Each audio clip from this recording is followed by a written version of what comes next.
¿Qué piensa Bukele sobre la globalización? Empezamos.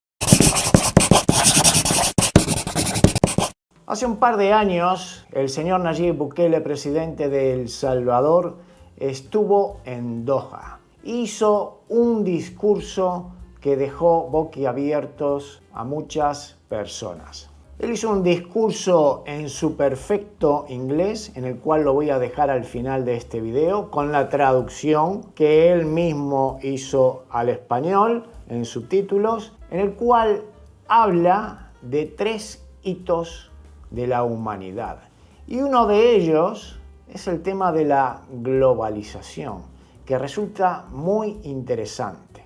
Antes de empezar con el video de este discurso de Nayib Bukele, me gustaría comentar algo. Yo cuando estuve por Estados Unidos ya hace unos cuantos años, bueno, la última vez fue hace 3 años, pero ya en el año 97 fue mi primera vez en Estados Unidos, yo compré una camisita así parecida a esta, en el cual ponía hecho en El Salvador.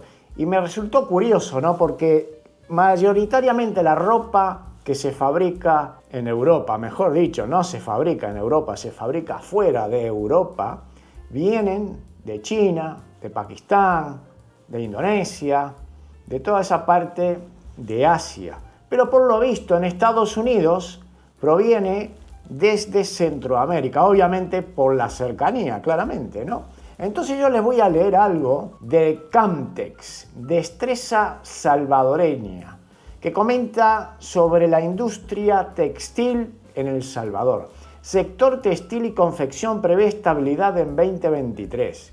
El sector vendió más de 615.30 millones en el primer trimestre del año y se muestra optimista con mantener métricas favorables hacia el cierre del año. Con un peso del 39% en las exportaciones totales de El Salvador, equivalente al 9% del Producto Interno Bruto, el sector de textil, confección y zonas francas se posiciona como una de las industrias más pujantes en el país, afirmó este miércoles la directora ejecutiva de Cámara de la Industria Textil. Por otra parte, destacó que los Estados Unidos siguen siendo el mayor socio comercial de esta industria, absorbiendo el 75.2% de la producción nacional, seguido por Centroamérica, que compra el 19.8% y el resto del mundo con el 5%. Imagínense ustedes la importancia que tiene Estados Unidos para todos los países de Centroamérica y fundamentalmente El Salvador. El 75.2% es bastante alto. Entonces, la globalización.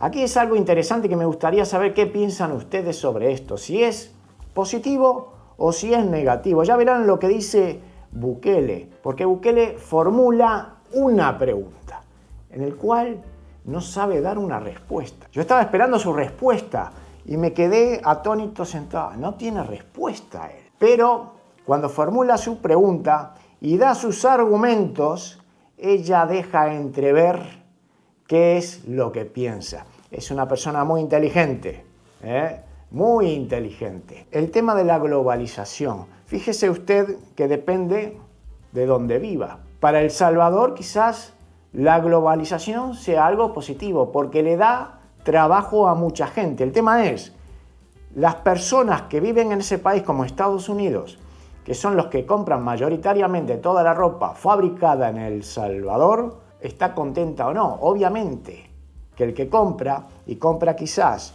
una camisa como esta por $10, estará contenta porque si la fabricaran en Estados Unidos quizás la tendrían que vender a 30. Entonces, ¿quién iría a comprarla? Obviamente las empresas están para hacer dinero.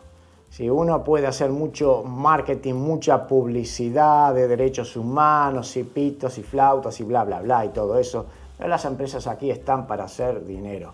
¿Y por qué se mudan de los países ricos y se los llevan a países en desarrollo? Obviamente porque la mano de obra es más barata. Entonces uno piensa, ¿compraría usted una camisa por $10, sabiendo que la están fabricando en un país en el cual, no digo en el caso de El Salvador, pero en el cual no se respetan todos los derechos humanos y tienen a niños trabajando y pagándoles una miseria? ¿O compraría usted quizás una camisa 3 veces o 4 veces más cara, fabricada en su país en el cual usted vive y que le da trabajo a las personas de su país? ¿De qué lado está usted? ¿Qué es lo positivo para todo un país? ¿Es la globalización buena para todos o buena para algunos y malos para otros? Porque al fin y al cabo, todos los países de este sudeste asiático siguen igual, no van a cambiar. Quizás hayan mejorado su calidad de vida un poco, pero son otro tipo de personas con otras mentalidades muy diferentes a la mentalidad occidental, ¿no? Porque aquí están todos los de Occidente muy preocupados por los derechos humanos infantiles y la mujer y tal y cual, pero no se quejan de allá, ¿no? No se quejan, no dicen nada. ¿Por qué no dicen en las fábricas por qué se las llevan para allá? ¿Por qué no dejan las fábricas ahí mismo en su país? Si, por ejemplo, las tienen que dejar en Estados Unidos, si tienen que fabricar camisetas de Estados Unidos, déjenlas ahí. Sí, pero claro, usted tiene que pagar la mano de obra de una persona que trabaja en Estados Unidos, ¿a cuánto? ¿A $20 la hora? Ya, mejor la llevo a El Salvador, le pago $2 y después así hago más ganancias y vendo mucho más, vendo cantidad. Entonces, ¿para quién es buena la globalización? Yo creo, desde mi punto de vista, que ayuda mucho a los países en vía de desarrollo, porque les da trabajo. Imagínense ustedes si Estados Unidos decidiera no fabricar más en México, en El Salvador, Centroamérica, Sudamérica, y que todas esas fábricas las mantuviera en Estados Unidos. ¿Qué pasaría con todos los países de América? Porque el consumo interno que tienen estos países de América no tiene consumo interno para poder lograr absorber todas esas prendas que, por ejemplo, vende El Salvador a Estados Unidos. ¿Qué harían? Tendrían que empezar a echar gente. Y volvemos a la calecita, ¿no? Como ahora yo estoy hablando a una cámara y usted me está viendo de cualquier parte del mundo, eso hace 20, 30 años era imposible pensarlo. Y mire usted ahora, lo podemos hacer. Eso es parte de la globalización. Yo estoy acá, en España, y estoy cobrando de una empresa que está en Estados Unidos, o en Irlanda, mejor dicho. Es parte de la globalización. Por eso, para muchos, esto es bueno. Para muchas personas que hacen tipos de contenido como este, o de cualquier tipo en YouTube, en estas plataformas, esto es bueno. Pero, ¿será bueno para todo el mundo? ¿Será bueno para los países ricos seguir fabricando en los países en vías de desarrollo? ¿Habrá trabajo suficiente para los países ricos en el futuro?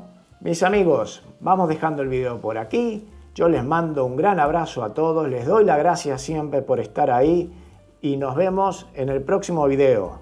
Pero antes nos quedamos con el señor Nayib Bukele en su discurso en Doha de hace 2 años. Thank you for allowing me to give the closing remarks in this World Forum, where we have analyzed the urgent necessity to reimagine governance and multilateralism in an ever-changing world. But I wanted to raise the question that has been mentioned here numerous times with many interesting analysis, possible answers, and even conclusions. But all of our main questions regarding inequality, poverty, globalization, trade, governance, interconnectivity, youth, the fourth industrial revolution, jobs, wealth, the rule of law, climate change, even peace, have been analyzed without really looking deep into the unique moment of all human civilization is living today. And this huge opportunity that we have right now, the uniqueness of this moment, is actually very short and very simple to explain. But don't expect an answer, because I and my team were only able to formulate the question. And this is the question. For the first time in human history, our civilization has achieved 3 benchmarks that were impossible to imagine a couple of decades ago. These 3 benchmarks allows us, for the first time in history, to fix all of the main problems of the world. Now, the first benchmark. Remember in the 90s, where globalization was the main topic in all of the forums, panels, everywhere? Well, I was in school and probably watching cartoons and playing video games. The reality is that at the time, we discussed globalization, globalization was good or bad. If it was good for rich countries or for poor countries. We discussed if it was good for corporations or good for the people.